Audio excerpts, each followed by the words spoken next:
The West Bengal central school service commission আজকের ডেটে অর্থাৎ 30th May 2025 এই মেমো নাম্বার অনুযায়ী 1092/7016/CSSC/ESTT/2025 important announcement important notification হিসাবে আফটার 10 to 12 ইয়ার্স নোটিফিকেশান দিয়ে দিল সেকেন্ড লেভেল সিলেকশন টেস্ট অর্থাৎ সেকেন্ড এসএলএসটির।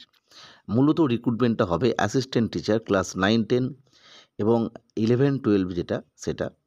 নিয়োগটা হবে গভর্নমেন্ট এডেড পনসড এবং হায়ার সেকেন্ডারি স্কুলে।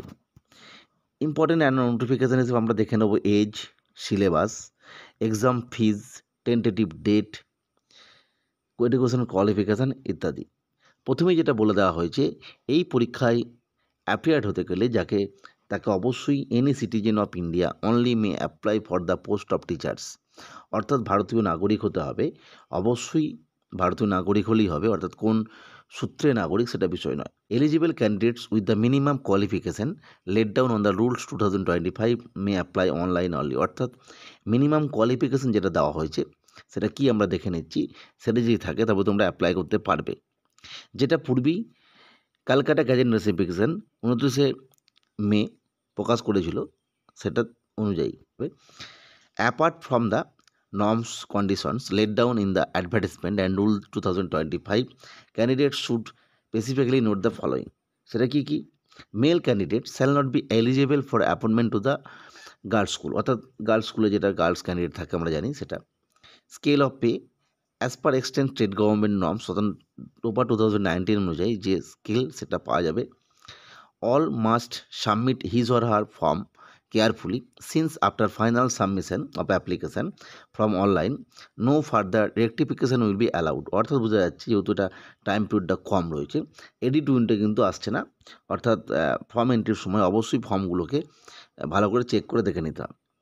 Incomplete and or wrong applications are liable to be rejected, অর্থাৎ যদি কোনো ফর্ম যেটা ডাটা দেওয়া হয়েছে যেটা ভুল দেওয়া হয়, ইনকমপ্লিট দেওয়া হয়, সেক্ষেত্রে সেটা কিন্তু বাতিল বলে গণ্য হবে।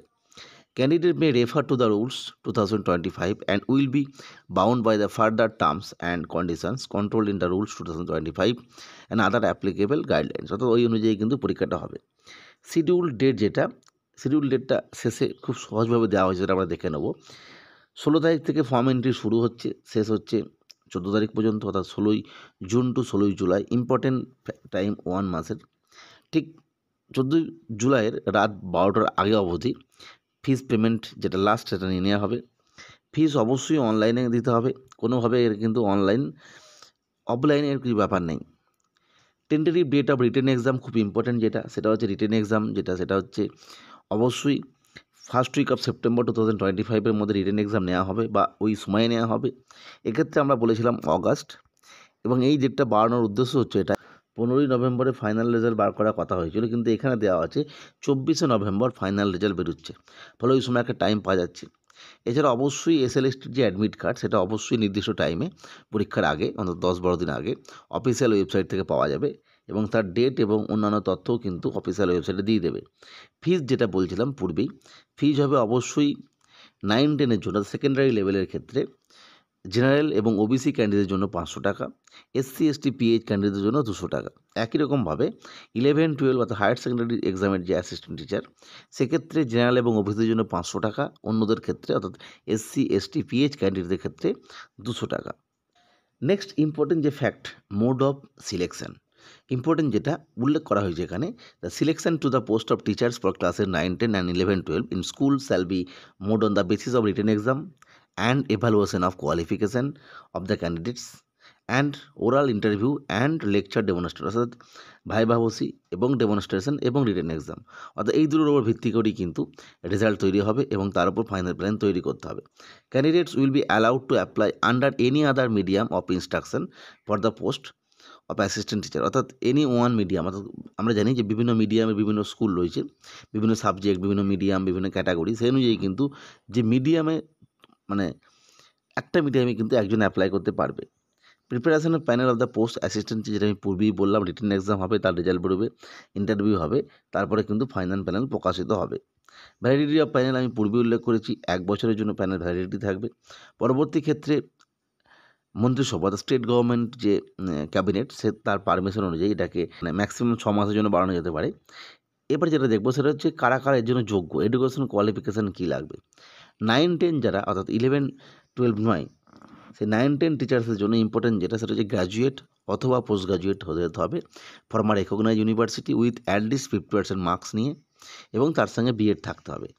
আমি পূর্বেই বলেছিলাম যারা পার্সুইং ক্যান্ডিডেটস, অ্যাপিয়ারিং ক্যান্ডিডেট, যাদের রেজাল্ট এই মুহূর্তে আসেনি তারা কিন্তু এলিজিবল নয়। এবং মনে রাখতে হবে এই যে রেজাল্টের ডেটগুলো অর্থাৎ এই যে সার্টিফিকেট কথা বলা হচ্ছে এটা কিন্তু অবশ্যই লাস্ট ডেট অর্থাৎ 16/14/7/25 অর্থাৎ 14ই যে জুলাই লাস্ট ডেট ফর্ম এন্ট্রির, তার আগেকার হতে হবে। ফলে আমরা বুঝতে যে যারা 23-25-এর বিএড যারা, তারা কিন্তু এর মধ্যে সার্টিফিকেট পাচ্ছ না, তারা কিন্তু এলিজিবল নয়। এবং এজ হবে 21 থেকে 40 বছরের মধ্যে। অবশ্যই যারা আপার এজ লিমিটে ছাড় পায়, যেমন এসসি এসটিদের ক্ষেত্রে 5 ইয়ার্স, ওবিসিদের ক্ষেত্রে 3 ইয়ার্স, এবং ফিজিক্যালি হ্যান্ডিক্যাপ যারা রয়েছেন তাদের ক্ষেত্রে 8 ইয়ার্স, এটা কিন্তু ছাড় রয়েছে।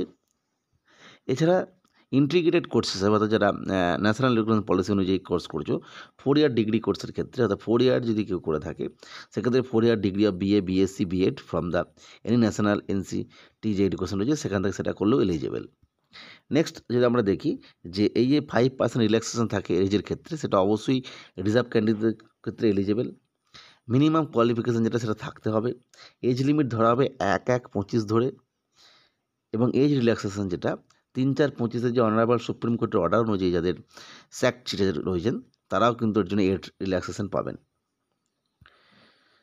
টিচার 11-12 যে টিচার নিয়োগ, সেক্ষেত্রে essential qualification 50% marks or its equivalent, অর্থাৎ পোস্ট গ্র্যাজুয়েট করে রাখতে হবে এবং তার সঙ্গে বিএড থাকতে হবে, বা পোস্ট গ্র্যাজুয়েট অ্যাটলিস্ট 50% মার্কস, যেটা ইন্টিগ্রেটেড কোর্স সেটা, এবং অবশ্যই বয়স হতে হবে 21 থেকে 40। এছাড়া বয়সের যে ছাড়, এসসি এসটির ক্ষেত্রে 5 ইয়ার্স, ওবিসি 3 ইয়ার্স, এবং পিডাব্লিউবিডি ক্যান্ডিডেটের ক্ষেত্রে 8 ইয়ার্স।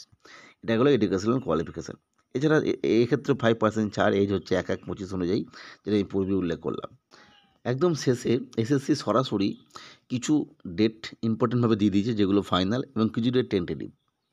এই প্রথমবার কোনো একটি পরীক্ষার ক্ষেত্রে, বিশেষত রাজ্য সরকারের পরীক্ষার ক্ষেত্রে বা কোনো একটি পরীক্ষার ক্ষেত্রে প্রতিটি ডেট এইভাবে উল্লেখ করা থাকলো, এটা সত্যিই একটি খুশিরই ব্যাপার।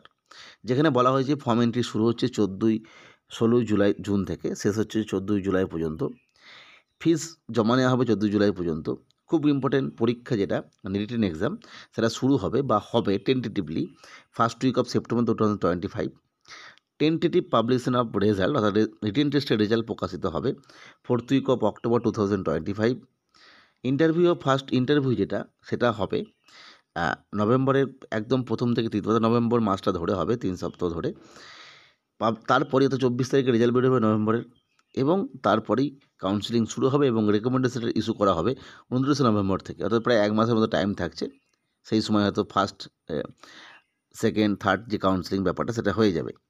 ফলে আমরা বুঝতে পারলাম এসএসসি কিন্তু ডিটেলস দিয়ে দিল, তোমরা কিন্তু পড়াশোনা শুরু করো। আজকের আপডেট এই পর্যন্তই। পরবর্তী তথ্যের জন্য চ্যানেলটিকে সাবস্ক্রাইব করে রেখো। আজকের ভিডিও দেখার জন্য প্রত্যেককে অসংখ্য ধন্যবাদ।